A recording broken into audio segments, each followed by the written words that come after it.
Hello and welcome back to another episode of Critical Reactions with your host Bryan. We're going to wrap up this week's theme of musical duos, looking at artists that are comprised of two people, though they may have session musicians for their studio recordings or live performances.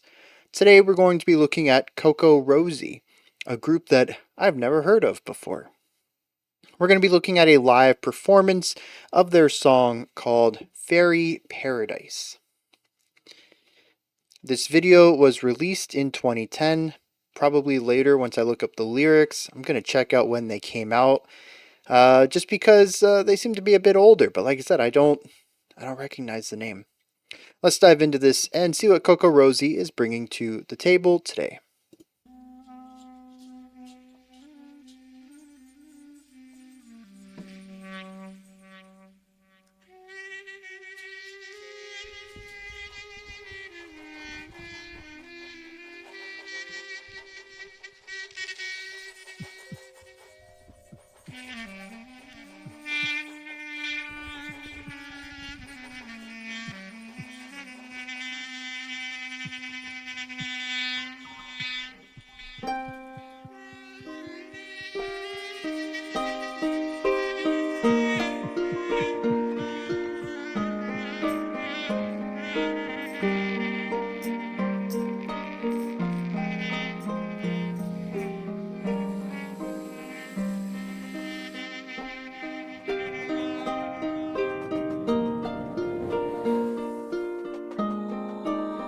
This is a beautiful start, even just looking at the harp work.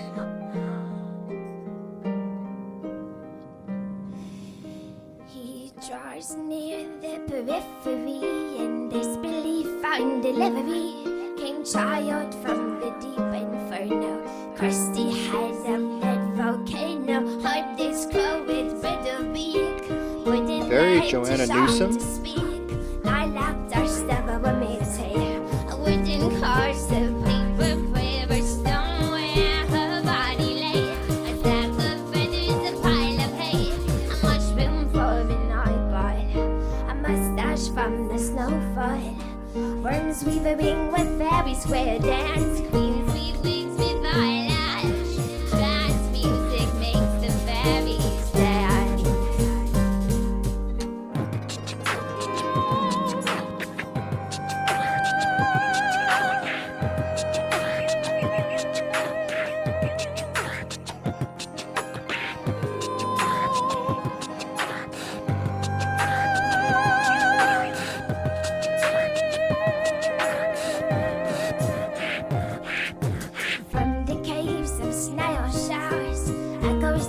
Color me intrigued. I don't know how much longer we have on this performance, but I gotta know where it goes.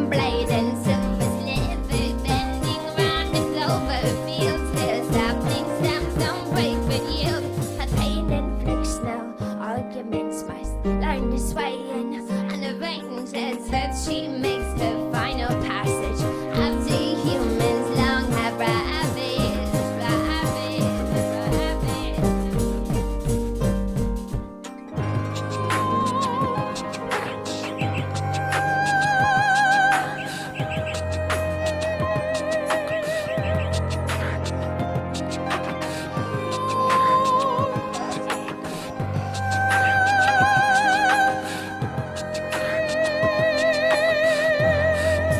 The control, so impressive. Upward angels last devotion. One by one they escort us home.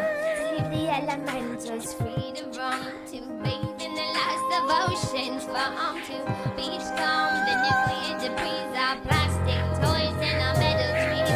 Once to the pollen, the feed of bees. Now cried stars spin upon the earth. The gaze might rest in nostalgic verse. Elements be heard through all the cosmos. For the dying planet with fallen foes.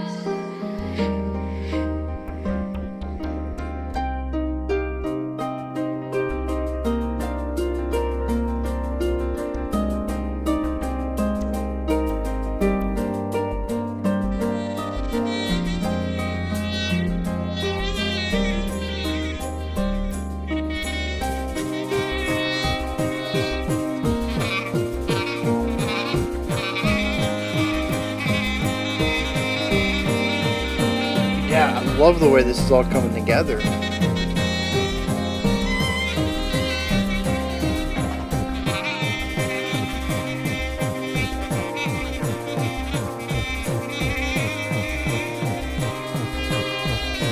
It's a sproiny sound, probably coming from the keyboard off on the outskirts.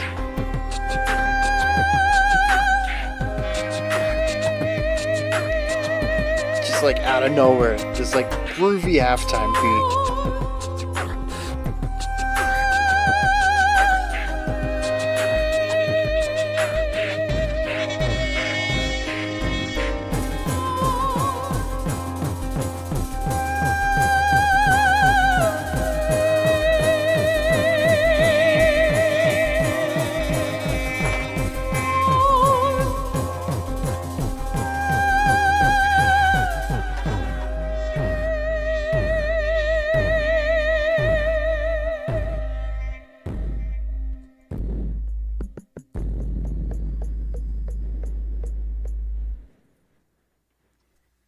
It's CocoRosie live on KEXP. I feel like an emotional jellyfish.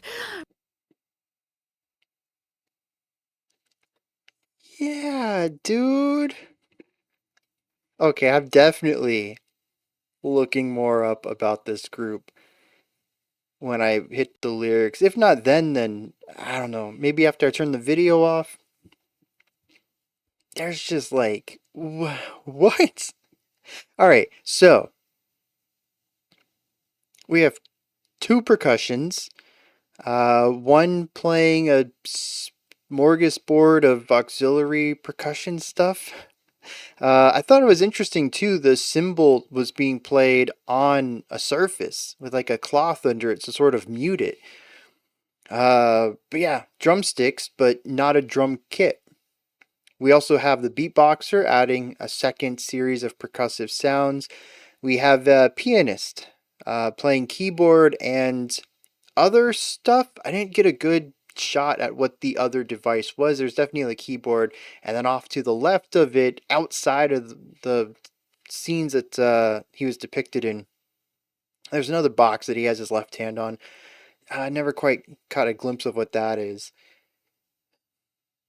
But then we have harp, clarinet, a toy piano, and not like a toy piano, like the toy piano sound, like a little clinging, like almost like a metallic glockenspiel kind of sounds. But no, like a literal electronic piano for kids that, from what I picked up, was playing like animal sounds. I heard like MIDI bird chirping going on in here in like a really crappy speaker that was probably held up to the microphone.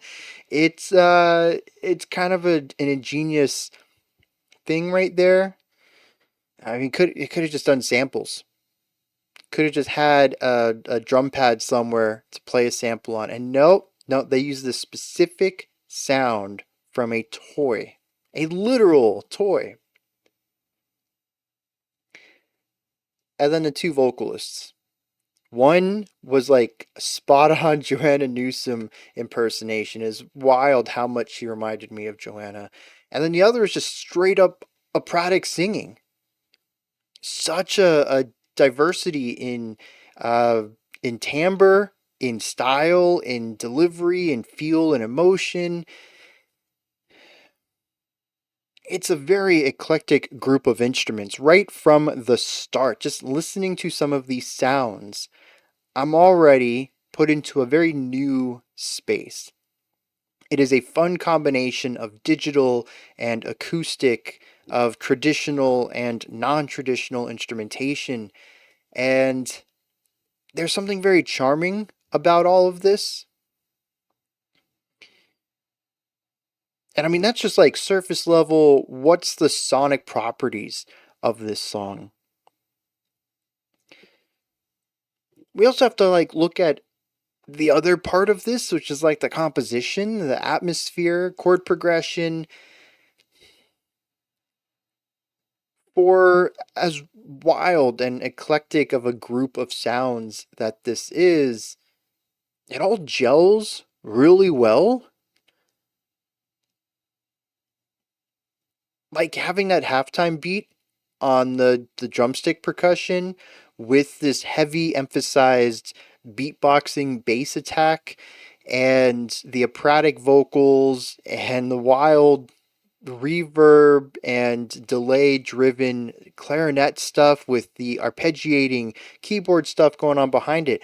It's so separated. It's so disjointed as far as like where these instruments come from, where you typically hear them, what type of sounds typically surround them, and they all get smashed together here into something that feels very effortlessly ethereal and relaxing.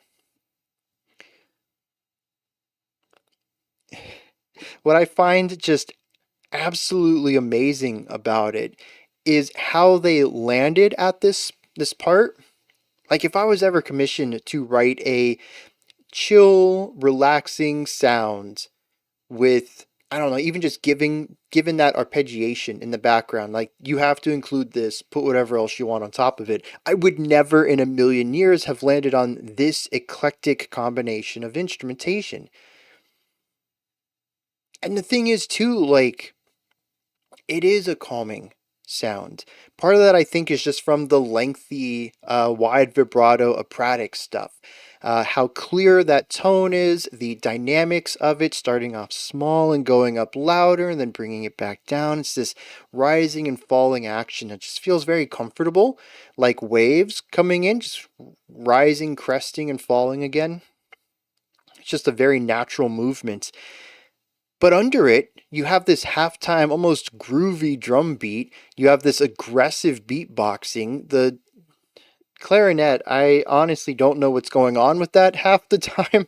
Everything that's being played sounds consonant, but it melodically it's just kind of doing its own thing. Where it stops and starts its phrases didn't really make much sense to me on this first listen. How it moved its melodic ideas all felt kind of, I don't want to say random, but they definitely did not go where I expected them to. And so a lot of the clarinet work kind of sounds like it's wandering. But the more that I think about that, aimlessly wandering can be very relaxing to not have a destination, to just enjoy the journey. And that's what that moment really feels like to me. None of these things should work together, but the groove is kind of chill. It makes me want to just kind of sway my body a little bit. The operatic vocals feel like water. The clarinet, as eclectic as it is with its melody, just kind of feels like going with the flow. Everything here is just chill. And then you have that arpeggiating keyboard line that absolutely feels angelic. It feels so positive and relaxing, of perfection almost. It is such a stable, I mean, arpeggiations are stable. It's root, third, fifth, and octave. I mean, those are like the stablest intervals in a chord. And it retains a lot of that stability, but the specific sound that they use in the keyboard too is something that is bright, it's thin, it's not overbearing or heavy or anything. This verse is just calming, it's soothing. There's a lot going on. It is busier than I think most people would write a calming or relaxing segment, but it's still, those feelings are still ascribed to it. They're still part of what it's going for and what I think it achieves. And I find that to be absolutely amazing that they ended up where they wanted to, going like the exact wrong direction and finding their own path to get there. And there's just something very endearing about that. And the fact that it all just sounds great together, like as eclectic as this combination of sounds is, it works. It's not like I have to see through their choices to find this feeling. It's right there on the surface. It's a core part of the song. I think this is something I want to like put up. I don't want to put it on a pedestal. I don't like putting artists on a pedestal like that, but this is definitely a song that I think I'm going to be striving um, to write music like. Not, I mean, obviously not like this specific style. I'm not going to copy it. It's way outside my wheelhouse to begin with, but The idea of just being yourself unapologetically and creating art through that is inspirational. It's aspirational. Yeah. Yeah, geez. I could just gush about how much I enjoyed this performance in music so much. Um, okay, so let me talk about the little back and forth we have here too. The verse and the can we call it a chorus? I don't know. Maybe it's um the vocalist on the left and then the vocalist on the right. They have like their own styles. The songs are very different underneath their vocals. I'm going to separate the song into those two portions. When we have the verse, we have the harp playing underneath the vocals. We don't have the clarinet here. I don't think we had the beatboxing the first time through. I could be wrong on that. The piano work was a bit lighter to make room for the harp. Everything in here feels a bit shaky. Not necessarily that I think the song's going to fall apart, but it just doesn't feel as perfect as the chorus does. It feels like there's stuff on the person's mind, and I like the way that these vocals are delivered too. It is sung, but almost in a sing-songy kind of way. There isn't a very strong sense of melody to it. It's very quickly delivered. It feels more like I'm being spoken to with a bit of extra emphasis on meter and maybe rhyme. I don't even know that I picked up a lot of rhyme scheme in it. It feels like a poem being read to me more so than a song being sung to me. Because it also is delivered quite a bit quicker, there feels like there's an anxiety to it, a bit of a quickened pace that isn't shown anywhere else in the song. I think this creates a lot of tension, both harmonically and the way that the vocals are delivered, which that tension is then released in the chorus, which I've already gone on and on about how this is just a super relaxing chorus. And this is the general push and pull, the breathing in and breathing out of the song. We have escalating tension and then the release from it. And then we sit with intention and then we have release from it. It is through this, I think, that even elevates the relaxing parts of the chorus because we can see how it exists in contrast to the tenser elements in here. And it just dawned on me the song's called Fairy Paradise. I think I even used the word perfection to talk about the chorus itself. Being relaxed and chill and in an ethereal place that feels like perfection. Yeah, I mean, that's paradise, right? I think they did a great job of that. And using the harp and that specific brighter tone on the keyboard do create something that feels a bit more whimsical. I don't know if fairy-esque would have been how I described this without being influenced by the title, but I can certainly see that element to it. I wonder then if this is something where they play the harp in everything and it just happens to line up with the title this time, or if the harp was chosen for the song specifically because they wanted this fairy paradise feeling to it.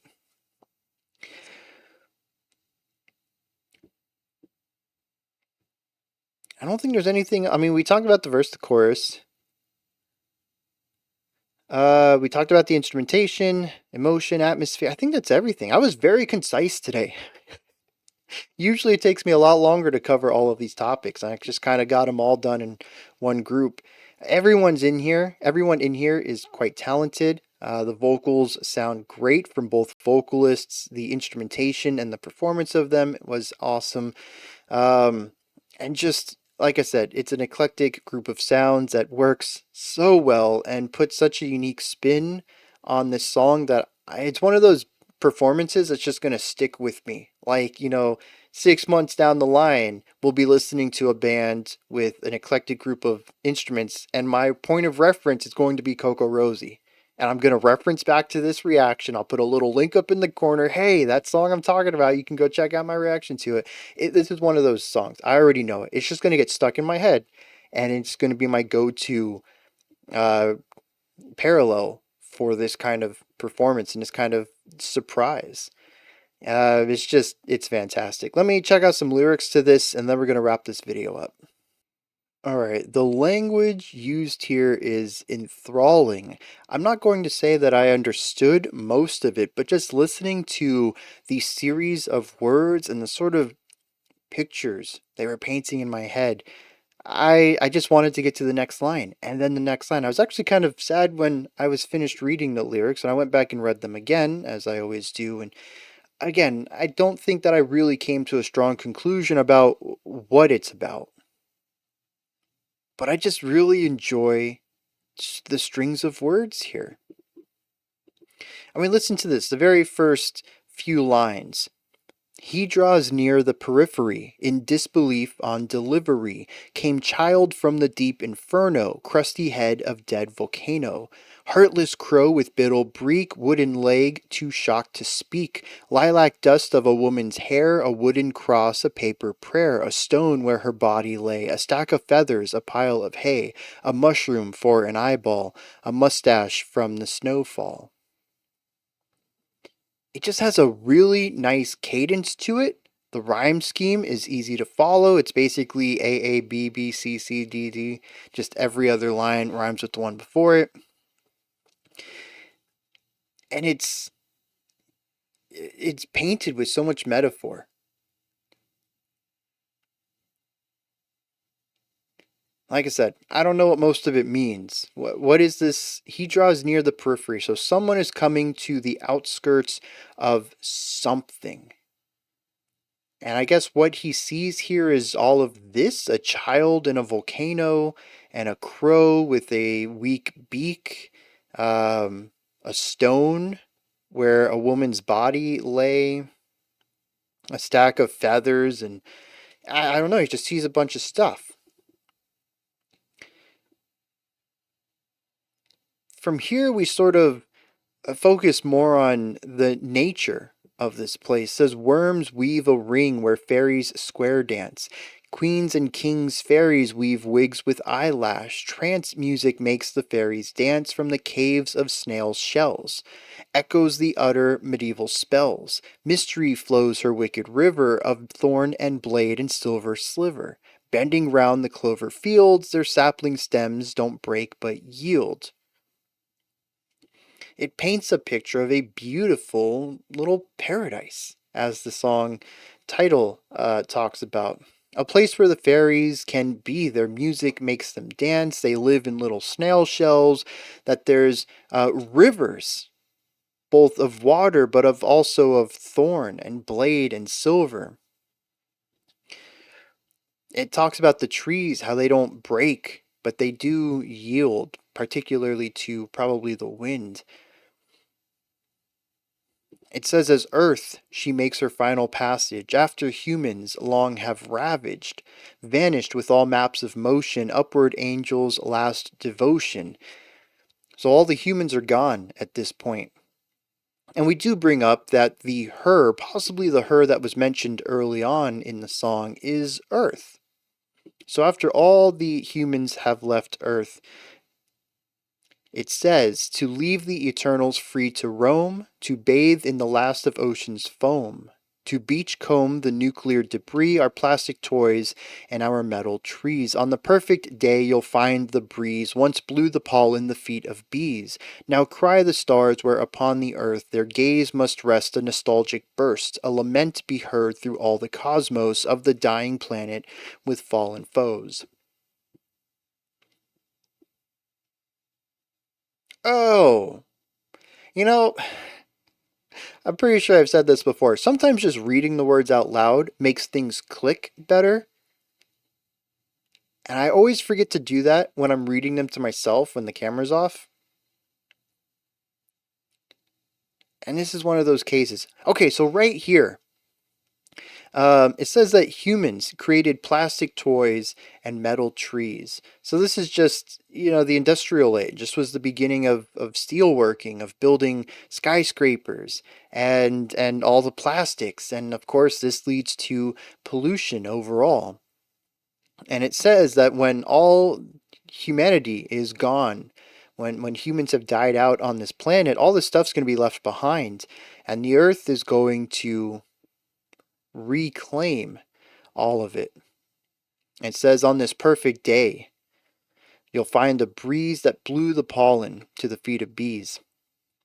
It says, unfortunately, though, there is a lament that will be heard through all the cosmos. All through space, you'll hear this cry out of the dying planet with fallen foes. Now, I don't know if that means that the that Earth is still going to die after humanity's gone. There's just no reversing the damage we've done while on this planet. Or if this is saying, well, no, because it says fallen foes. Humanity would be at war with Earth. Yeah, so I think that's what it says. Even after we're gone, our choices while we were here are still going to affect the Earth, and there's just no coming back from that. This planet is basically doomed. We can accelerate it.